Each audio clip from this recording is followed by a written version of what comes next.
नमस्कार। आज की हमारी नाट्य प्रस्तुति है फनकार, जिसे आपके सामने लेकर आई है रंग संगम संस्था। ये संस्था विगत कई वर्षों से रंग कर्म के क्षेत्र में कार्यरत रही है और इस तरह की प्रस्तुतियां आपके बीच में लेकर आती रही है। और आज की हमारी प्रस्तुति है फनकार, जिसकी लेखिका हैं स्वाति श्रीवास्तव और निर्देशक हैं शुभम पांडे। और पहले ये प्रस्तुति शुरू करने से पहले हमारे बीच में हमारे मुख्य अतिथि जी भी आ चुके हैं, जिनका नाम है श्री अखिलेश जायसवाल, एडवोकेट, अध्यक्ष सेंट्रल बार एसोसिएशन, जो कि हर वक्त अधिवक्ताओं के हित के लिए खड़े रहे, चाहे वो युवा अधिवक्ता हो या वरिष्ठ अधिवक्ता। ये सबकी मदद के लिए हर समय तत्पर रहते हैं। ये अध्यक्ष तो हैं ही, साथ ही साथ ये एक कला प्रेमी भी है और हमेशा इन्होंने कलाकारों का प्रोत्साहन किया है, उनका मनोबल बढ़ाया है। और इसी क्रम में ये आज हमारे बीच में आए हैं ये नाटक देखने के लिए। तो मंच पर मैं इनको बुलाना चाहूंगी। सर, आपका स्वागत है। कृपया आप मंच पर आने की कृपा करें और चाहूंगी कि आप सभी जोरदार तालियों से इनका स्वागत करें।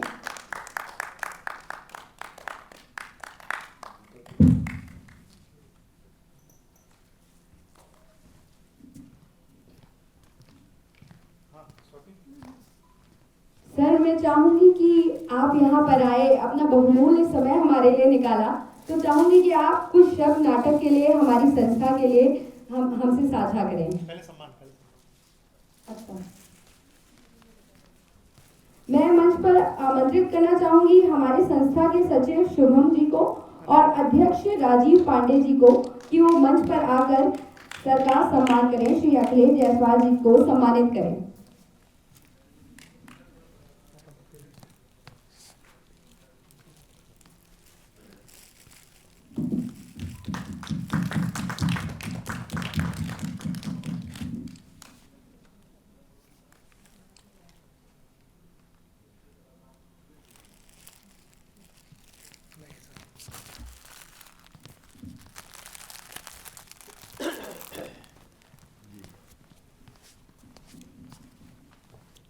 जैसा कि आज के इस कार्यक्रम का विषय वस्तु है कि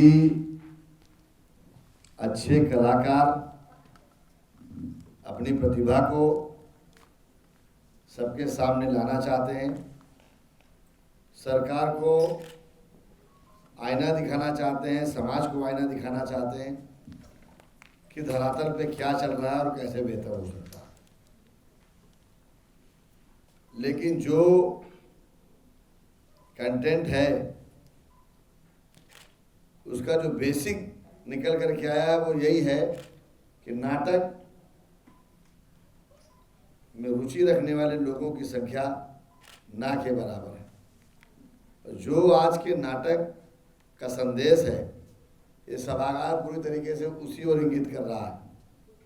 इतनी बढ़िया व्यवस्था आप लोगों की होने के बावजूद आप जो संदेश देना चाहते हैं उसको जानने और सुनने के लिए लोगों के पास समय नहीं। ये एक विडंबना ही कही जाएगी कि इतने अच्छे कलाकारों की अच्छी अच्छी प्रस्तुतियाँ लोग देखने के लिए अपना समय नहीं निकालते हैं। स्वाभाविक रूप से आप लोगों के कार्य सराहनीय हैं, मेहनती हैं और आज नहीं कल इसका समाज में संदेश जाएगा और लोगों की रुचि आपकी कला से जुड़े हुए लोगों में बढ़ेगी। और जो समाज को आप संदेश देना चाहते हैं अपनी कला के माध्यम से, अपनी प्रस्तुति के माध्यम से, निश्चित ही आज नहीं तो कल ये रंग लाएगा और ये हाल दर्शकों से भरेगा, तालियों की गड़गड़ाहट से गूंजेगा। ऐसी आपके लिए शुभकामनाएं। धन्यवाद सर आपकी शुभकामनाओं के लिए। तो चलिए आज के इस कार्यक्रम को आगे बढ़ाते हैं और प्रस्तुत करते हैं हमारा नाटक आपके बीच में। लेकिन उससे पहले मैं आप सभी से अनुरोध करना चाहूँगी कि आप सभी अपने मोबाइल फोन्स या तो स्विच ऑफ कर लें या तो वाइब्रेशन मोड पर लगा लें, और अगर वीडियो बनाएं तो वीडियो बनाते वक्त फ़ोन की फ्लैश लाइट ज़रूर ऑफ कर लें, क्योंकि जो इससे हमारे कलाकार होते हैं जब उनके चेहरे पर फ्लैश लाइट पड़ती है तो उन्हें थोड़ा डिस्टर्बेंस होता है। तो चलिए बिना वक्त गवाए हुए शुरू करते हैं हमारा आज का हास्य नाटक फनकार।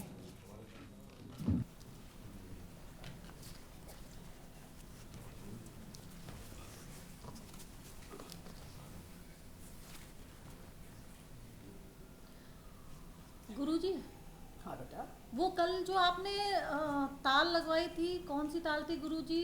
दादरा। दादरा बेटा, दादरा। गुरुजी वो आई नहीं सही से। कोई बात नहीं बेटा, देखो ये 6 मात्रा की ताल है। इसमें 2 विभाग होते हैं, एक पर ताली होता है और एक पर खाली होता है। ठीक है, हमारे साथ लगाओ, बोलो। ठीक है गुरुजी। धा धी ना धा तू ना धा धी ना धा तू ना धा धी ना धा तू ना धा धी ना धा तू ना धा धी ना धा तू ना धा धी ना धा तू ना धा धी ना धा तू ना धा धी ना धा तू ना धा धी ना धा तू ना धा धी ना धा तू ना। हाँ गुरुजी, आ गया। देखा जी गुरुजी। आसानी से आ गई। तुम तो खानदानी कलाकार हो, तुमको तो ये चीजें बिल्कुल नहीं भूलनी चाहिए। गुरुजी वैसे एक बात बताइए, कल आप कुछ रंग महल के बारे में बता रहे थे। अरे बाबा, रंग महल, मैं अपने बचपन में अपने पिताजी के साथ जाया करता था। बड़े बड़े रंग महल हुआ करते थे। अच्छा। बड़ी बड़ी रंगशालाएं हुआ करती थी। अच्छा। वहाँ क्या प्रस्तुतियाँ होती थी। गुरुजी कुछ क्या अभी भी रंग महल है? अब तो बहुत कम हो गए हैं बेटा। हाँ, एक रंग महल है, मैं उसके बारे में जानता हूँ। अच्छा गुरुजी। हाँ, लेकिन अब रंग महल खत्म होते जा रहे हैं। असल में क्या है ना कि जो महाराज पैसा देते हैं ना कलाकारों के उत्थान के लिए, कला के उत्थान के लिए, अब वो कलाकारों तक पहुंचता ही नहीं है। अच्छा। हाँ, जो बीच में उनके कार्यकर्ता होते वही कलाकार बन के पैसा उड़ा देते हैं। अरे गुरुजी, इससे तो कलाकारों की स्थिति और बिगड़ती जाएगी। अरे पूछो ना बेटा, कलाकारों के बारे में बात करने वाला कहीं कोई नहीं है। जो भी बनाए गए हैं विभाग वगैरह, उनसे कलाकारों का कोई खास लाभ नहीं हो रहा है। बिचौलिए आकर के पूरा धन बटोर के ले जाते हैं। इससे कलाकारों का भी नुकसान होता है, कला का भी नुकसान होता है, और सरकार का भी जो उद्देश्य होता है वो पूर्ण नहीं हो पाता है। हाँ गुरुजी, मगर गुरुजी आप मुझे कुछ रंग महल के बारे में और बताइए। रंग महल बाबा, मैं बचपन में जाता था ना अपने पिताजी के साथ में। तुम्हारे पिताजी भी जाते थे। अच्छा गुरुजी। तुम्हारे पिताजी तो मेरे पिताजी के साथ हारमोनियम पे क्या संगत देते थे बाबा। मेरे पिताजी के मुंह से बोल निकला नहीं कि उन्होंने हारमोनियम पे लहरा बजाना शुरू कर दिया। क्या दिन थे वो। मैं बचपन में पिताजी की उंगली पकड़े पकड़े जाया करता था। फिर मैं थोड़ा बड़ा हुआ, बस मेरे गुरु महाराज, मेरे पिताजी ईश्वर को प्यारे हो गए। खैर कोई बात नहीं, मैं जिस रंग महल को जानता हूँ जी जी, वहाँ मैं तुमको चल के लेके दिखाता हूँ। अच्छा गुरुजी। हाँ। चलिए फिर चलते हैं। आ जाओ। जी गुरुजी। इधर से आओ।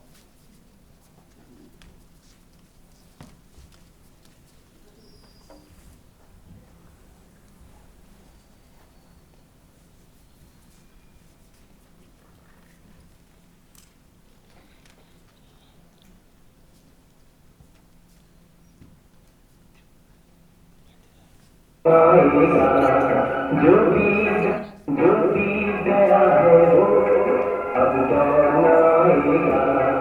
जो भी गया है वो अब दौड़ना आएगा।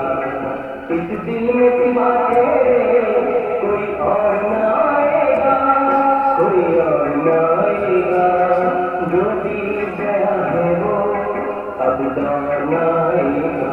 तू साथ न दे मेरा चलना मुझे आता है। ये क्या है? रंग महल पूरा खाली, एक भी कलाकार नहीं। आखिर ये सारे कलाकार गए तो कहां गए? मुझे इसका पता लगाना पड़ेगा कि आखिर रंग महल छोड़कर कलाकार क्यों इधर उधर भाग रहे हैं। इसकी गहन जांच करानी होगी और पता लगाना पड़ेगा। नहीं, पहले मुझे दरबारी से पूछना होगा। दरबारी, ए दरबारी, अबे कहाँ मर गया दरबारी के बच्चे? महाराज की जय हो, जय हो, जय हो। मेरी जय क्यों हो? जय तेरी हो। मेरी जय? वो क्यों महाराज? तू नहीं जानता, हमारे राज में जीवित व्यक्तियों की विजय होती है या तो फिर पराजय। अरे जय तो मरे हुए व्यक्तियों की होती है, समझा? समझ गया महाराज, समझ गया। क्या बिल्कुल समझ गया था? मैं ये समझ गया महाराज कि आपकी जय होने में अभी थोड़ा सा विलंब है। खामोश। हो गया महाराज, हो गया खामोश। दरबारी महाराज तुम्हें मालूम है? नहीं मालूम, नहीं मालूम। अरे मैं तुझसे पूछ नहीं रहा हूँ, बतला रहा हूँ तुझको। हाँ बतलाइए, बतलाइए महाराज। अरे भाई, एक जमाना था, मुझे अच्छी तरीके से उस समय की याद है कि फागुन आते ही ओए होए आम के पेड़ों में बौर आ जाता था। और महाराज आदमी बोरा जाता था। अबे चुप, ऐसा नहीं है। ढोल मजीरे और नगाड़े बजने लगते थे। लेकिन एक बात है दरबारी, मुझे लगता है कि शायद यह प्रथा धीरे धीरे समाप्त होती जा रही है। लेकिन महाराज शीला की जवानी तो आज भी आग लगा रही है। अबे चुप, दरबारी के बच्चे। बच्चे तो ननिहाल गए हैं महाराज, आप हमको हुक्म करिए, हमको आज्ञा दीजिए। जाओ, एक काम करो जी महामंत्री को हमारे सामने पेश करो। जी। लेकिन महाराज महामंत्री तो है नहीं, वो कौन? घर गए हैं गुजिया तलने। गुजिया तलने? हाँ महाराज। अरे गुजिया तलने चले गए? किससे पूछ कर गए हैं? हमसे पूछ कर महाराज? तुझसे पूछ कर? नहीं महाराज, हमको बता कर गए हैं। क्या बतला कर गए हैं?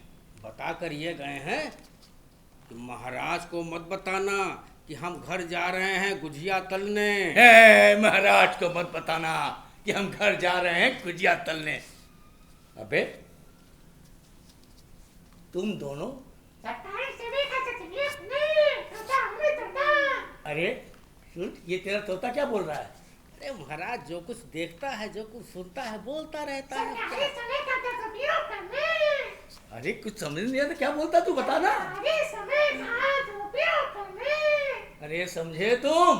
नहीं महाराज, नहीं समझा। नहीं समझ रहा ये है तो मैं तुझे समझाऊं? समझाइए महाराज। देख, मैं देख कितनी बार तुझसे कहता हूं कि मैं तुझसे कभी कुछ पूछता नहीं हूं। हाँ महाराज। तुझको बतला रहा हूं। हाँ बतलाइए महाराज।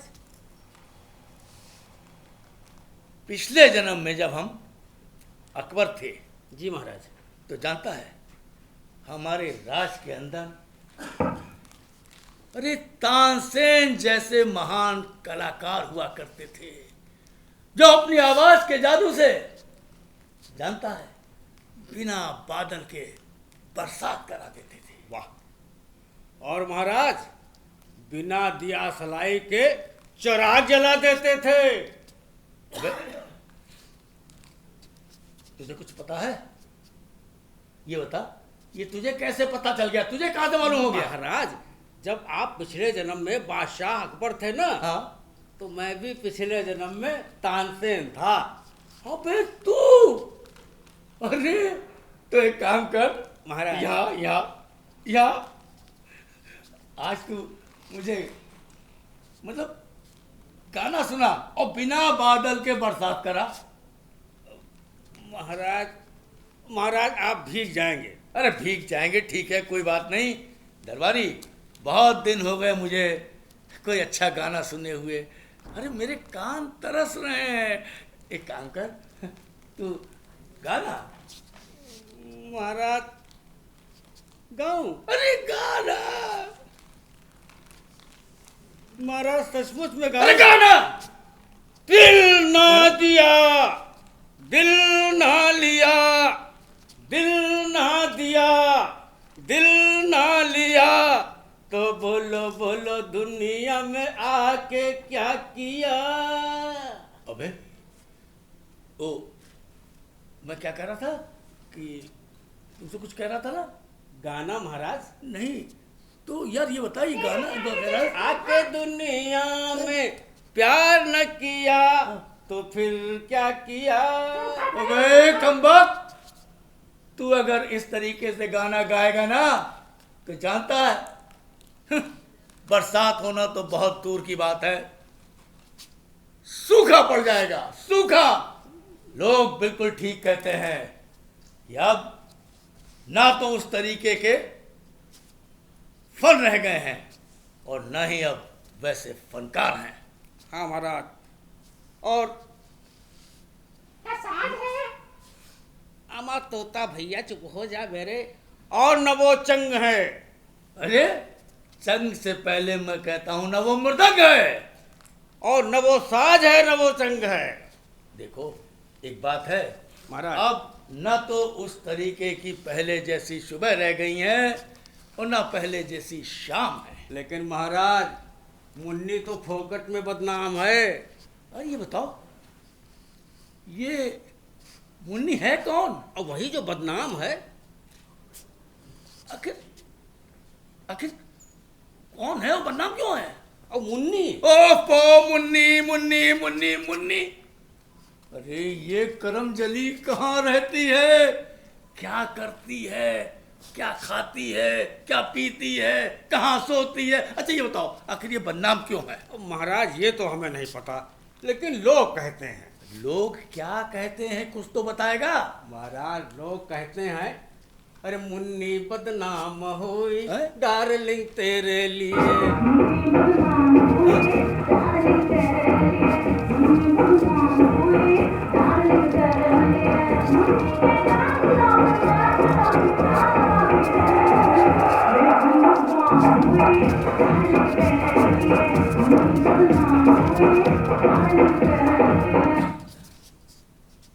अबे मेरे लिए बदनाम हुई मुन्नी।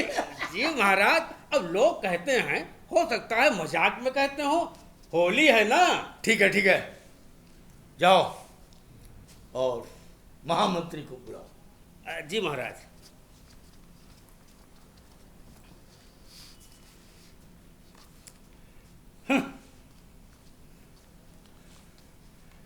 हमारे देश का प्रधानमंत्री, हमारे देश का महामंत्री, अब बताओ अब ये लोग अगर गुजिया तलेंगे तो क्या देश की राजनीति रसोई से चलेगी? नहीं, ये बिल्कुल नहीं हो सकता।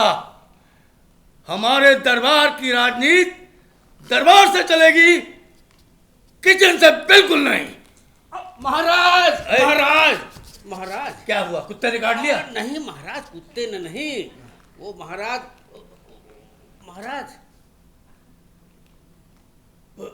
महामंत्री ने? महामंत्री नहीं, महामंत्री ने काटा नहीं महाराज। हाँ। महामंत्री ने ये कहा है कि महाराज से कह दो हम अभी आ रहे हैं। तुम जा सकते हो। जी महाराज। जाओ।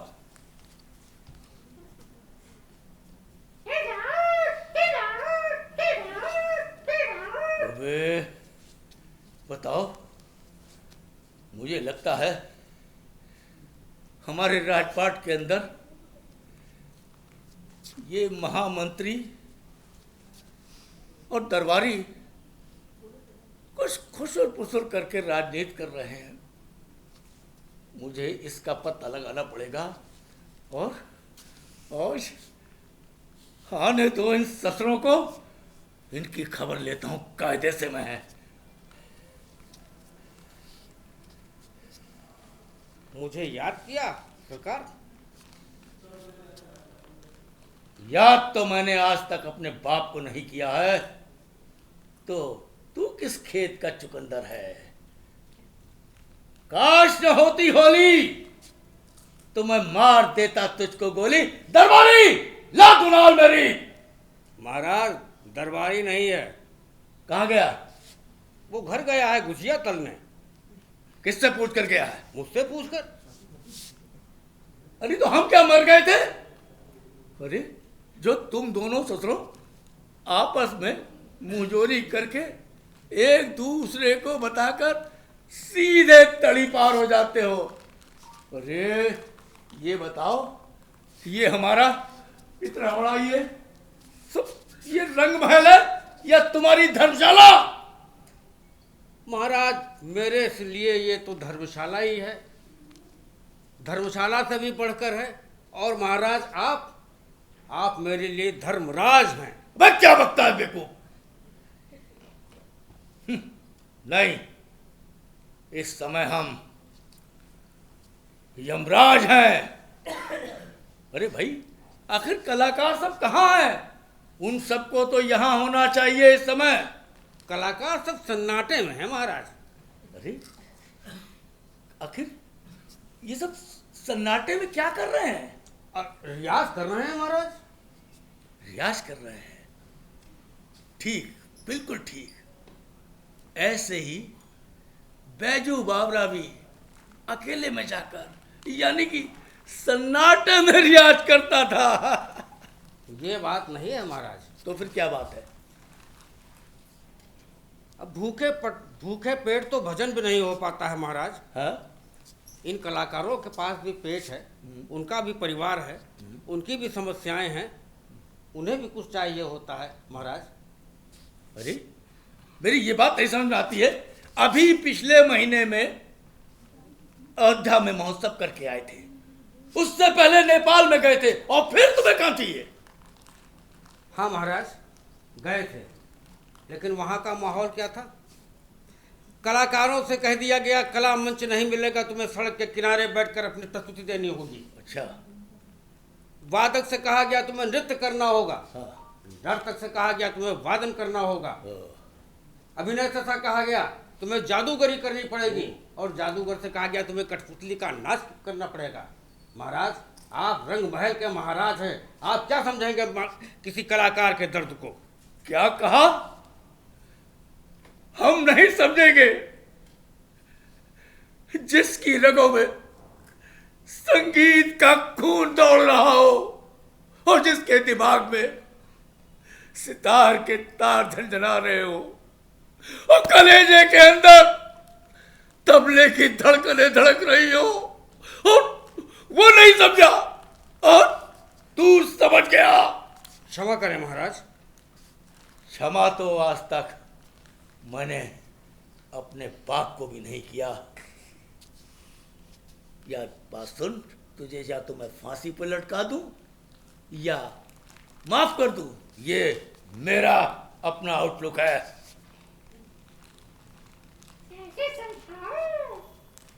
अब कैसे समझाऊं महाराज आपको? मुझे समझाने के लिए तो एक काम कर, उधर हट। पहले मेरी बात सुन, सर नीचे कर और पैर ऊपर कर। तो महाराज मुझे दरबारी को बुलाना पड़ेगा। और क्यों? हेल्प के लिए। कैसी हेल्प? अरे महाराज आपका सर नीचे और पैर ऊपर करने की क्षमता अकेले मुझ में तो नहीं है। अबे चुप दरबारी के बच्चे, लटाई हो। एक बात सुन, तेरी पूरी हो गई है आयु। महाराज महाराज महाराज धीरे बोलिए, धीरे महाराज धीरे बोलिए, वरना आपका वो पी पी पी बढ़ जाएगा। अबे पी पी पी नहीं, बीपी बढ़ जाएगा। वही महाराज वही बढ़ेगा तो कष्ट आपको होगा, मुझे कुछ नहीं होगा। तुम एक काम करो, इनकलाब जिंदाबाद। जिंदाबाद जिंदाबाद। हमें काम दो, हमें काम चाहिए, काम चाहिए। हमें सम्मान दो। देखो ये बाहर ये हमें शोर, पब्लिक की बुला कर दो। अरे ये बाहर शोर कैसा हो रहा है? महाराज वही लोग होंगे। अरे भाई वही लोग यानी कौन लोग होंगे ये? अरे वही महाराज कलाकार जो हड़ताल पर बैठे हैं। अब सरकार कभी तो उनको काम नहीं मिलता, काम कभी कदार मिल भी जाए तो उसका भुगतान नहीं मिलता है। बेचारे भुगतान के लिए सालों साल चक्कर लगाते रहते हैं, परंतु भुगतान नहीं मिलता। हम जानते हैं, हम जानते हैं, ये दर्द हम अच्छी तरीके से जानते हैं। उन सारे हड़ताली कलाकारों को हमारे पास बुलाओ। जी महाराज।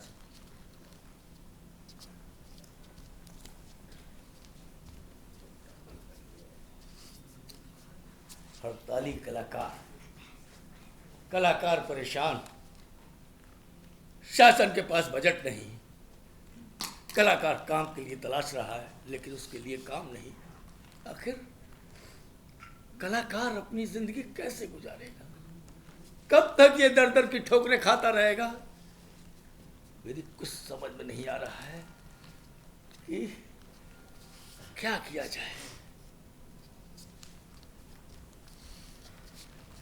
अन्नदाता,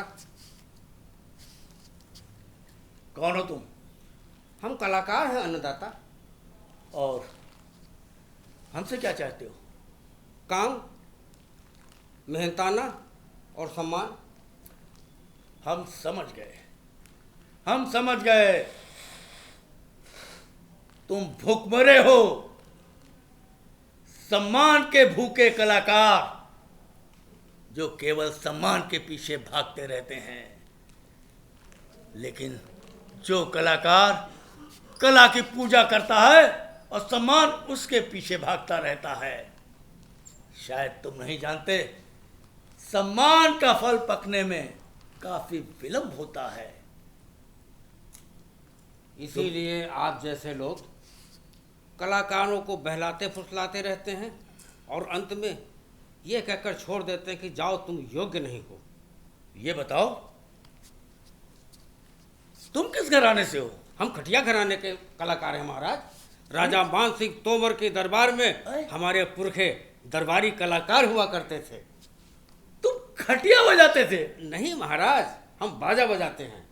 तो तुम भी बाजा बजाते हो? जी महाराज। अरे तो ये तो बताओगे कि कौन सा बाजा बजाते थे? हम शामिल बाजा बजाते हैं महाराज। शामिल बाजा? ये शामिल बाजा? आप तो शामिल बाजा, ये कौन सा वाद्य यंत्र है भाई?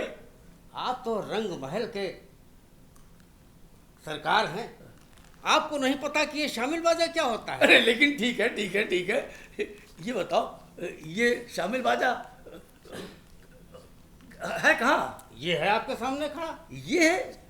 अरे लेकिन ये बाजा बजता कैसे है? महाराज सबके साथ शामिल होकर के बजता है। अच्छा, उसको शामिल बाजा कहते हैं? जी हाँ महाराज, जी हाँ, जी हाँ। जाओ, अब महामंत्री जी को भेज दो हमारे पास। जी महाराज। सभी कलाकारों को सम्मान मिलेगा। और एक चीज सुनो। जी महाराज।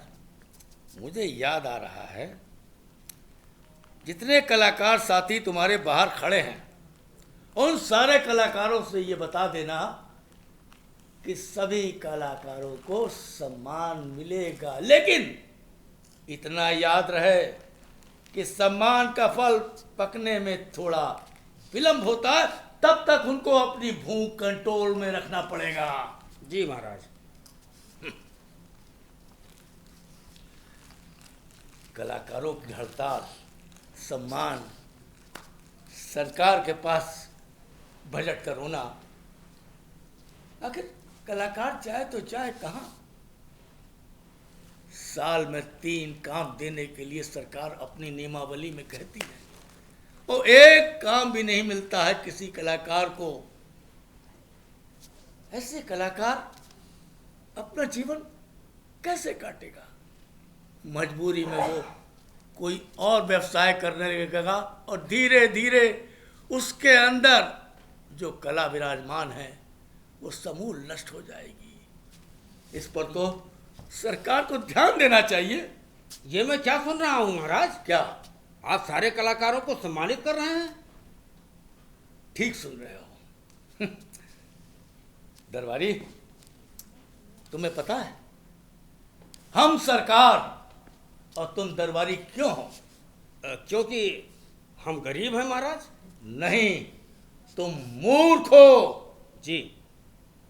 सिर्फ इसी तरीके से जिस तरीके से ये कलाकार, देखा ना, जरा सा सम्मान का आश्वासन दे दिया और ये मान गए, वरना जानते हो ये तो हड़ताल पर चले जाते। किंतु महाराज इससे ये कहाँ सिद्ध होता है कि ये मूर्ख हैं? अरे ये मूर्ख न होते तो जानते हो ये भयंकर तरीके से हड़ताल कर देते हैं। आया समझ में? आया महाराज। किंतु मैं कहता हूँ हाँ अगर इन कलाकारों को समय पर काम मिल जाए, हाँ समय पर इनका भुगतान मिल जाए तो ये समस्या जड़ से खत्म हो जाएगी और ये बेचारे सम्मान पाने के लिए दर दर भटकने से बचेंगे। बात तो तुम बिल्कुल एकदम 16 आने सही कह रहे हो दरबारी। मैं तो आज तक तुमको मूर्ख ही समझता था। आदमी की सूरत पर नहीं उसकी सीरत पर जाना चाहिए महाराज। अच्छा एक काम करो कि अब तुम जो है ये बताओ कि अपने वो परीक्षण की तैयारी करोगे या नहीं करोगे? सोचता हूँ महाराज, है? सोचता हूँ। ना होता तो क्या होता, शादी ब्याह कैसे होता? बताओ। महाराज ऐसा करते हैं, हाँ एक परीक्षण करते हैं। लेकिन मेरा मतलब आजकल जिसे ऑडिशन कहते हैं, हाँ हाँ उससे योग्य कलाकारों का भी पता लग जाएगा, उनके घराने का भी पता लग जाएगा और साथ ही साथ उनकी कलाकारी देखने का भी आनंद आ जाएगा। बात तो ये तुम्हारी बिल्कुल सही है। ये कलाकार अगर ना होते और ना हो तो हमारे जीवन से मनोरंजन एकदम समाप्ति हो जाएगा। अरे भाई अब देखिए ना, शादी हो, विवाह हो या कोई उत्सव हो, ये कलाकारी तो हमारा मनोरंजन करते हैं, वरना तो सब बेकार है। जाओ अब कलाकार साथियों से जाकर ये बता दो कि सभी को सरकार होली के पहले सम्मान देने से पहले एक परीक्षण लेगी। लेकिन महाराज ये इतना सारा काम मैं अकेले कैसे करूंगा? अरे भाई तुमको अकेले क्या करना है? उसके लिए तो तुम्हारे साथ हर विधा का कलाकार होगा जो तुम्हारे साथ में परीक्षण लेगा। जी महाराज। अब ऐसा करो, खाली बातें करते रहोगे या परीक्षण की तैयारी भी करोगे? जाओ और जाकर परीक्षण की तैयारी तो करते महाराज। हाँ लेकिन वो महामंत्री जी फिर गुजिया तलने चले गए। क्या कहा? महामंत्री जी फिर गुजिया तलने चले गए? जी महाराज। अरे अरे गुजिया तलने से मुझे भी याद आ गया। क्या महाराज? अरे भाई देखो, चाहे महाराज हो, चाहे महामंत्री हो, चाहे दरबारी, अरे सबको तो होली पे घर में जाकर गुजिया ही तलनी है और खुरमा काटना है। महाराज बुरा न मानो, होली है। लेकिन दरबारी कैसी होली, काहे की होली? अरे बिना फनकारी के कैसी होली? अरे महाराज मैं भी फनकार, आप भी फनकार, बजाओ विनय भैया।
तो ये था हमारा नाटक फनकार।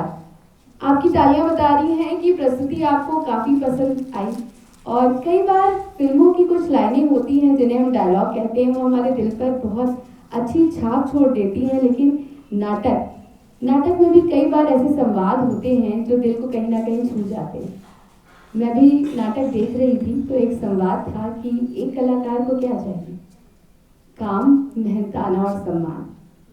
यही हालत आज हर कलाकार की है और ये संवाद मेरे दिल को छू गया क्योंकि मैं भी एक कलाकार हूँ और मुझे लगता है कि बहुत से कलाकार यहाँ पर बैठे हैं जो इस स्थिति से गुजर रहे हैं और ये संवाद कहीं ना कहीं उनके दिल को भी ज़रूर छू गया होगा, क्योंकि ये सच्चाई है कि आज के समय में कलाकार जो हैं उनकी स्थिति अच्छी नहीं है और वो अपनी बेसिक नीड्स जो उनकी रोज़मर्रा की ज़रूरतें होती हैं उनके लिए भी बहुत परेशान होते हैं और इसी वजह से कई ऐसी बहुमूल्य कलाएं हैं जो लुप्त होती जा रही हैं। और अब लोग कला को छोड़कर कुछ बिजनेस शुरू कर लेते हैं या नौकरी कर लेते हैं जिससे कहीं ना कहीं उनकी कला मर जाती है।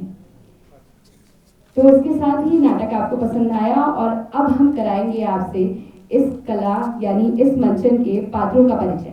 तो मंच पर जो कलाकार थे, सरकार, शक्ति कुमार मिश्रा जी घायल, जिनका नाम लिया जा रहा है, कृपया कर मंच पर आ जाएं। दरबारी महामंत्री कलाकार गिरिराज प्रकाश श्रीवास्तव। आपको अनुरोध करूंगी कि तालियों से हमारे कलाकारों का आप प्रोत्साहन करें। कलाकार 1 विपिन कुमार और कलाकार 2 स्वाति श्रीवास्तव। इसके साथ ही मंच पर जो मंचन आप देखते हैं, वो जो कलाकार मंच पर काम करते हैं केवल उनका मंचन नहीं होता है, जो मंच के पीछे काम करते हैं ये दोनों मिलकर एक नाटक को, एक प्रस्तुति को खड़ा करते हैं और देखने योग्य बनाते हैं। तो चलिए अब जो मंच के पीछे हमारे सहयोगी थे उनको बुलाते हैं। प्रकाश परिकल्पना एवं संचालन मनीष सैनी जी का, और ऊपर बैठे हैं वहीं से इशारा कर दिया उन्होंने, संगीत संचालन विपिन कुमार जी का, मुख्य सज्जा श्रीमती सोनी जी, मंच निर्माण स्वाति श्रीवास्तव, वेशभूषा नमिता सिंह बबीता पांडे, प्रॉपर्टी सृष्टि भारद्वाज शिवा पांडे, पूर्वाभास प्रभारी Rajeev Pandey KB Shrivastava, photography videography Mohammad Anwar Baig, प्रस्तुति सहायक अभी पांडे, लेखक स्वाति श्रीवास्तव, सहायक निर्देशक प्रीति श्रीवास्तव और अंत में नाटक के निर्देशक जो कि दिलो जान से मेहनत करते हैं और नाटक को खड़ा करते हैं, शुभम पांडे जी का मैं स्वागत करना चाहूंगी कि मंच पर आ जाएं। और इसके साथ ही धन्यवाद सभी लोगों का। मैं साथ में सबको मंच पर बुलाना चाहूँगा हमारे अध्यक्ष जी श्री अखिलेश जायसवाल जी को। मैं चाहूँगा पुनः मंच पर आ जाएं और कलाकारों को लिए कुछ जो शब्द कहें। और अध्यक्ष जी से मैं माफ़ी भी मांगना चाहूँगा कि अध्यक्ष जी को मैंने बुलाया लेकिन मैं उनको ऑडियंस नहीं दे पाया, इसके लिए मैं क्षमा प्रार्थी हूँ। मैंने प्रचार बहुत किया लेकिन मुझे लग रहा है व्हाट्सएप और इंस्टाग्राम के युग में मैं फेल हो गया, शायद मैं ऑडियंस नहीं बुला पाया, इसके लिए क्षमा प्रार्थी हूँ। 2 शब्द अक्सर आपके हो जाते हैं एक बार। मैंने पहले भी कहा पांडे जी आप लोग बहुत मेहनत कर रहे हैं और आप, मैं भी अधिवक्ता हूँ, आप भी अधिवक्ता हैं, मेरे भाई और हम सबके अग्रज शक्ति दादा भी अधिवक्ता हैं। और मैंने पहले भी इस बात को इस मंच से भी कहा था आरंभ में जब संचालिका महोदया ने मुझे आमंत्रित किया था कि जो इस नाटक आज की प्रस्तुति का जो उद्देश्य है वो वास्तविक है, धरातल पे है और जो संदेश आप इस प्रस्तुति के माध्यम से देना चाहते हैं वो यथार्थ के रूप में दिख रहा है कि आपके प्रचार प्रसार, आपकी मेहनत में कमी नहीं है। जहाँ एक और सरकार इस ओर ध्यान नहीं दे रही है, वहीं साथ ही साथ जन सामान्य भी इसको आवश्यक महसूस नहीं कर रहा। शायद लोग जो आपके गाने के बीच में, आपकी प्रस्तुति के बीच में जो ठुमके वाली लाइनें थी, लोगों का ध्यान उधर ज़्यादा रहता है और वास्तविक कला के प्रति रुझान लोगों का कम रहता है। या यूँ कहें कि मोबाइल का ज़माना आ गया है, लोगों के पास समय नहीं है, सोते बैठते उठते जागते लोग हर जगह मोबाइल को इस्तेमाल कर रहे हैं। तो जो चीज़ें उन्हें देखनी होती हैं, पढ़ाई लिखाई, वो सब मोबाइल पे कर रहे हैं। यहाँ तक कि आजकल की माएँ, उन्हें भी लगता है कि यदि काम अपना निपटाना है तो बच्चे को मोबाइल दे दो, तो हम लोग शायद मोबाइल के वशीभूत इतना ज़्यादा हो गए हैं कि वास्तविक कार्यों में हमारी अब रुचि नहीं रही है। हम अपनी ज़रूरत के हिसाब से मोबाइल का इस्तेमाल करके और उसी मोबाइल की दुनिया में खो गए हैं।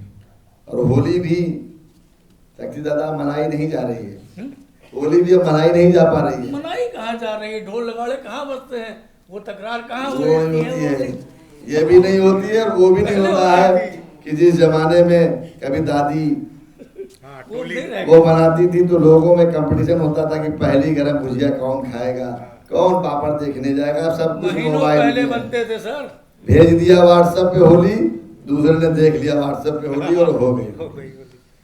कहीं न कहीं हम लोगों को भारतीय परिवेश में रहना हुए अपने देश की जो वास्तविक संस्कृति है उसकी ओर जागरूक होना चाहिए। और आप सबकी जो मेहनत है निश्चित ही रंग लाएगी। समाज को आप लोग आईना दिखाने का काम कर रहे हैं और निश्चित ही सराहनीय प्रयास है। आप सबको साधुवाद, मातृ शक्तियाँ, आप सब लोग। लेकिन कहीं न कहीं आपके अपने परिवारिक जन भी नहीं है, शायद कुछ लोगों के हैं, जैसे मैडम संचालन कर रही हैं, जो उधर परिवार वाले ही कुछ। अगर कुछ नहीं है तो हमारा अपना सुझाव है कि आप अपने दोस्तों और अपने जानने वालों और अपने परिवार सहित अगर 50 लोग भी एकत्र होकर के उसको सफल बनाएंगे और उसकी सफलता का संदेश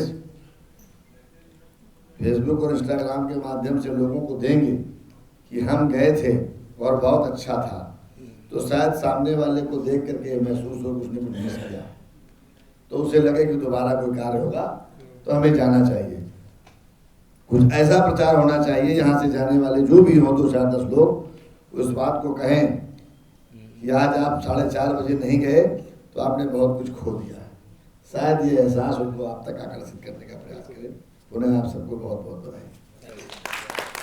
बहुत बहुत धन्यवाद।